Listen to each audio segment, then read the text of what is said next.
Good morning and welcome back to my channel everyone. আমি আনন্দ মাহালি।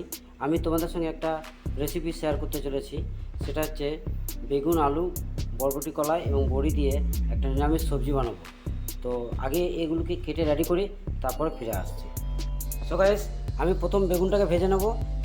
কড়াই আমার গরম হয়ে গেছে। কড়াই অল্প পরিমাণে তেল দেবো, বেশি তেল দেবো না। বেগুনে যত তেল দেওয়া যাবে তত তেল টেনে নেয়, ওই জন্য সামান্য পরিমাণে তেল দিয়ে হালকা করে ভেজে নেব। তারপরে বাকিগুলোকে কেটে রাখি, ওয়ান বাই ওয়ান ভেজে নেবো, তারপরে ফিরে আসছি। সবাই তেল আমার গরম হয়ে গেছে, এবার বেগুনগুলোকে দিয়ে দেবো।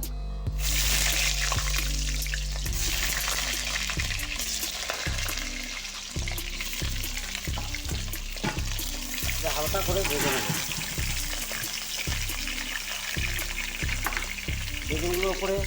বেগুনগুলোর উপরে অল্প একটু হলুদ দিয়ে দিচ্ছি।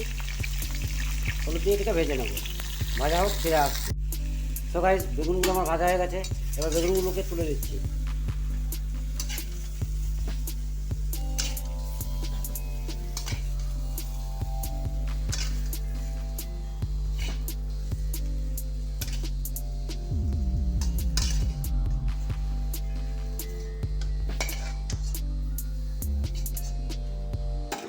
আবার কড়াইয়ে তেল দিয়ে দেবো, এই কড়াইতে আবার অল্প একটু তেল দিয়ে দেবো।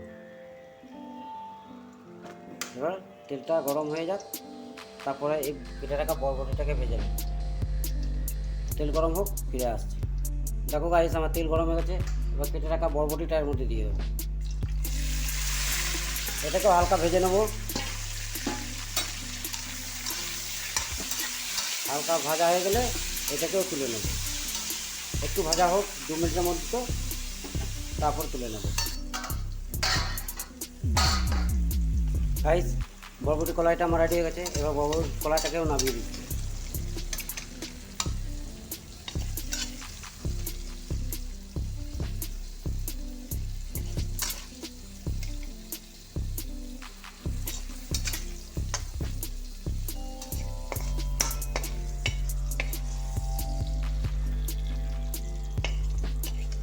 গাইস, এক হাতে ক্যামেরা তো একটু দেখাতে অসুবিধা হচ্ছে, বাট আমি চেষ্টা করছি তোমাদেরকে সম্পূর্ণ ঠিকঠাক করে দেখানোর।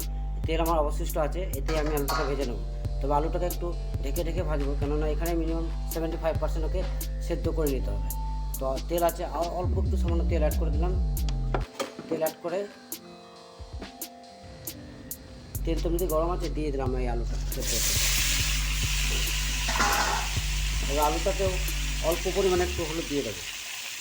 এবার আঁচটাও লো ফ্লেম করবো এবং এটাকে একটু ঢেকে রেখে দেবো।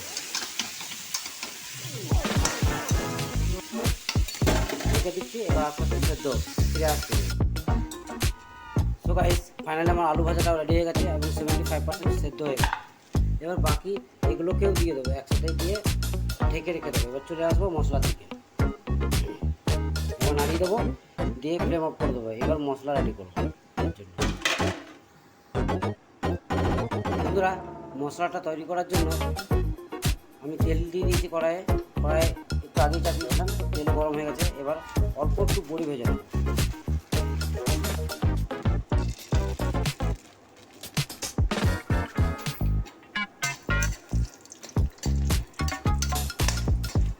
হালকা লাল হলেই এটাকে তুলে নেব, তারপরে মশলা বানাবো। যেহেতু আমার হাতে ক্যামেরা গাইস, তো আমি একে তুলতে হবে, তার জন্য আমি রাখছি, তারপর ফিরে আসছি। তেল গরম হয়ে গেছে গাইস, তেল এমনিতেই হিট আছে। তো আমি ফোড়নের জন্য ব্যবহার করেছি দুটো শুকনো লঙ্কা, একটা তেজপাতা, অল্প একটু জিরে আর দুটো এলাচ দানা দিয়ে দেবো এর মধ্যে।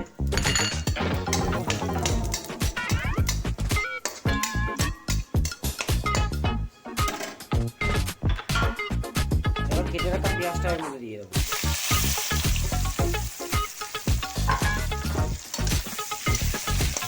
পেঁয়াজটা হালকা হতে দেবো, তারপর পেঁয়াজ আমার হালকা ব্রাউন হয়ে গেছে। এবার আদা ম্যাশ করে রাখা ছিল, এটা দিয়ে এবার হালকা একটু হতে দেবো। আদার গন্ধটা শেষ হয়ে গেলেই হলুদ লঙ্কা জিরে দিয়ে দেবো।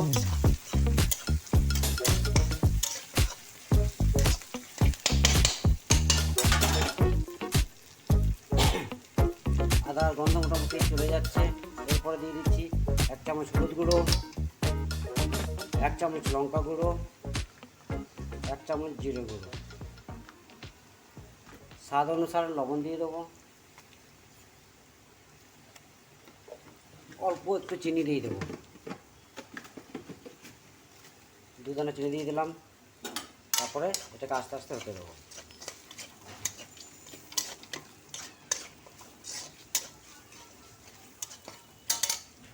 মশলাটা হতে দিচ্ছি, একটুখানি অল্প জল দিয়ে দিচ্ছি।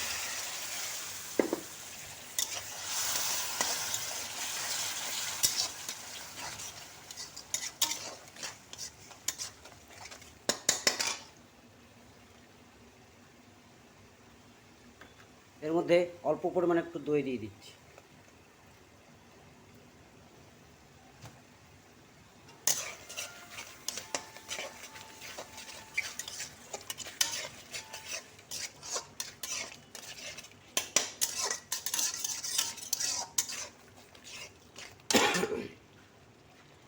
তারপরে কিছুক্ষণ পর এই বেটে রাখা টমেটো পেস্টটাও দিয়ে দিচ্ছি এর মধ্যে।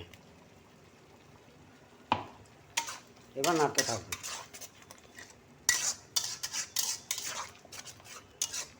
দেখো বন্ধুরা কি সুন্দর কালার এসছে। এবার মশলাটাকে আস্তে আস্তে একটু হতে দেবো, তারপর ফিরে আসছি। দেখো বন্ধুরা আমার মশলাটা কি সুন্দর কালার চলে এসছে। দেখো মশলা থেকে তেলও ছেড়ে দিয়ে দিয়েছে, তার মানে আমার মশলা প্রায় হয়ে গেছে। এবার ভেজে রাখা সবজিটা এর মধ্যে অ্যাড করে দেবো।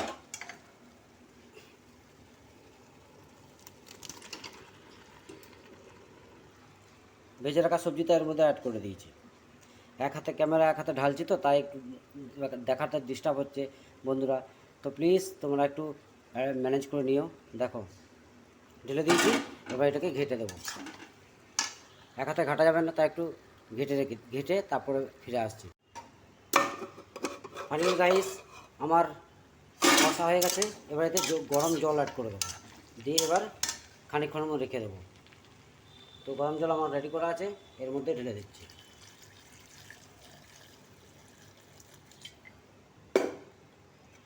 এবার এটাকে হতে দেবো কিছুক্ষণের জন্য, তাহলে আমার মোটামুটি ভেজ সবজি রেডি হয়ে যাবে। আচ্ছা, এর সাথে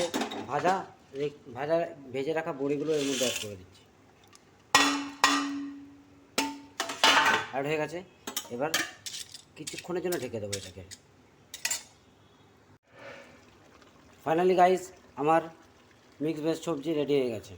দেখো এবার ফ্লেম বন্ধ করে দেবো, অফ করে দেবো, এবার এটাকে নামিয়ে নেবো। ফাইনালি আমার রেডি হয়ে গেল এবং এটাকে সার্ভ করা যাবে।